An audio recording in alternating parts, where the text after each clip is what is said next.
قبل ما نبدأ الفيديو ما تنسوش تدعوا للمسلمين المستضعفين في كل مكان.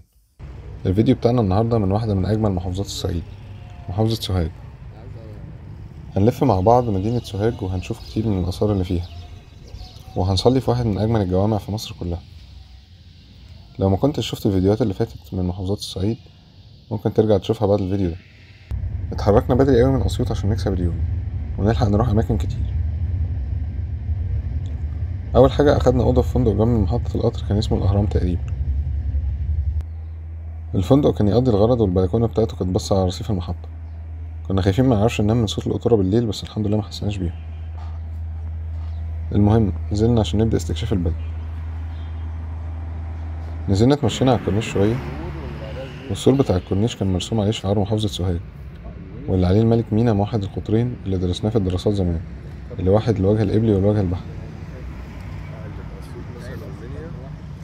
وده عشان هو كان من محافظة سوهاج فحط صورته على شعار المحافظة.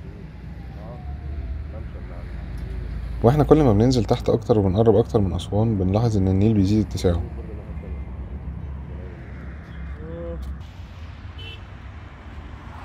عدينا بعد كده على واحد من الميادين المشهورة في سوهاج، وهو ميدان جمال عبد الناصر.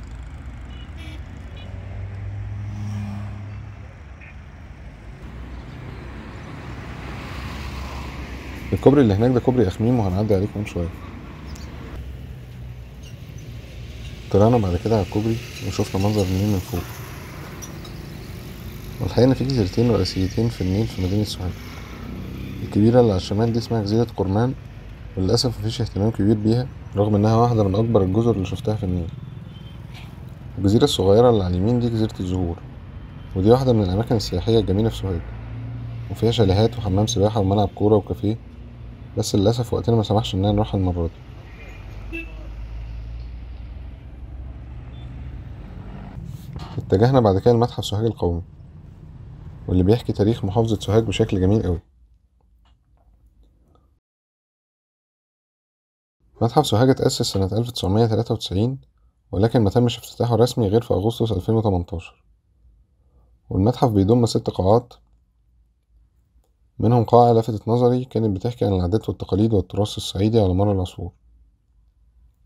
وكان في برضه قاعة بتحكي عن الحج في مصر القديمة، واللي كانوا بيروحوا فيه معبد أبيدوس، وده هنزوره مع بعض في الفيديو الجاي إن شاء الله ونتكلم عنه بالتفصيل أكتر. خلصنا المتحف وطلعنا ريحنا على النيل شوية، وكان الجو حلو قوي والمنظر أحلى. ركبنا بعد كده الأخميم، ودي مدينة قريبة جدا من سوهاج حوالي 3 كيلو، لكن تعتبر مركز منفصل تبع محافظة سوهاج. رحنا هناك معبد ميرة أمون، وده اللي فيه تمثال مشهور جدا للملكة ميرة أمون، وجنبها الملك رمسيس التاني، واللي كان أبوها وبعدين اتجوزها. وطبعا ما كانش عندهم دين ولا أي حاجة تمنعهم من حاجة زي دي يعني. والتمثال ده يعتبر أكبر تمثال لملكة مصرية قديمة. خلصنا المكان وركبنا بعد كده لواحد من أجمل الأماكن في سوهاج كلها، واتبهدلنا شوية في المواصلات لحد ما وصلنا، بس كانت تستاهل. المكان اسمه مقابر الحواويش، ودي تشبه كتير مقابر بني حسن اللي زرناها مع بعض في المنيا في الفيديو قبل اللي فات. برضه طلعنا جبل فوق لحد ما نوصل للمقابر، ودي يقال إنها عبارة عن 800 مقبرة، والمنظر من فوق كان خرافي. ما صورناش كتير جوه عشان المكان لسه متمش افتتاحه بشكل رسمي، بس المكان حاليا مفتوح للزيارة عادي. منظر المقابر من جوه في بني حسن كانت أجمل، بس منظر النيل والجبل هنا أحلى. اتجهنا بعد كده لسوهاج، ولفت نظرنا الميدان الجميل ده في طريق الرجوع. ركبنا بعد كده لمركز المراغة عشان نروح واحد من أجمل المساجد في مصر كلها، مسجد أبو ستيت أو مسجد قرية بصونة.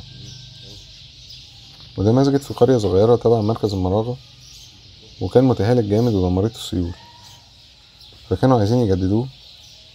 فجاء المهندس وليد عرفة عمل تصميم عبقري للمسجد في سنة 2019، ودخل بيه قائمة أفضل 27 مسجد في العالم، وكسب جايزة عبد اللطيف الفوزان لعمارة المساجد. المحراب بتاعه شكله جميل قوي، ومتكون من 100 مكعب فيهم أسماء الله الحسنى، والسقف بتاعه مصمم بطريقة إنه يدخل الضوء طول اليوم بدون الحاجة اللي اعتماد على الكهرباء.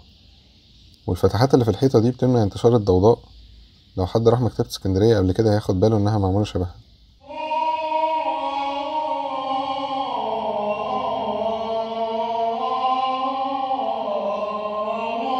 صلينا المغرب وحصل معانا موقف جميل، ان اهل القرية خلوا واحد مننا هو اللي يصلي بالمسجد، ودي حاجة تبين قد ايه الصعايدة عندهم كرم ضيافة كبير.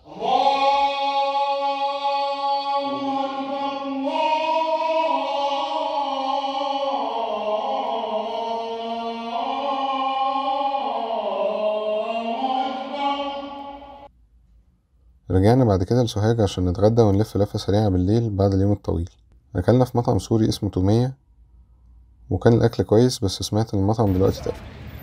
رحنا بعد كده أشهر محل عصير في سوهاج، الخلاط. قعدنا هناك شوية وشربنا عصير وأكلنا رز بلبن، وبصراحة حاجته حلوة بس غالي شوية للأسف.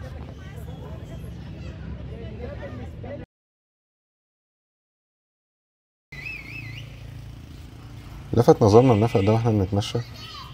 النفق بيعدي تحت سكة القطر، بس الأنوار اللي فيه معمولة بشكل حلو. رحنا عدينا على أشهر مسجد في سوهاج، مسجد سيدي العارف بالله، بس كان قفل عشان الوقت كان اتأخر.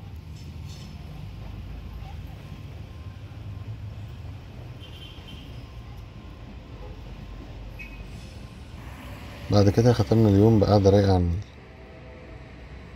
ما تنسوش تدعمونا باللايك والاشتراك، وانتظروا الفيديو اللي جاي من معبد أبيدوس، واحد من أجمل المعابد الفرعونية في مصر.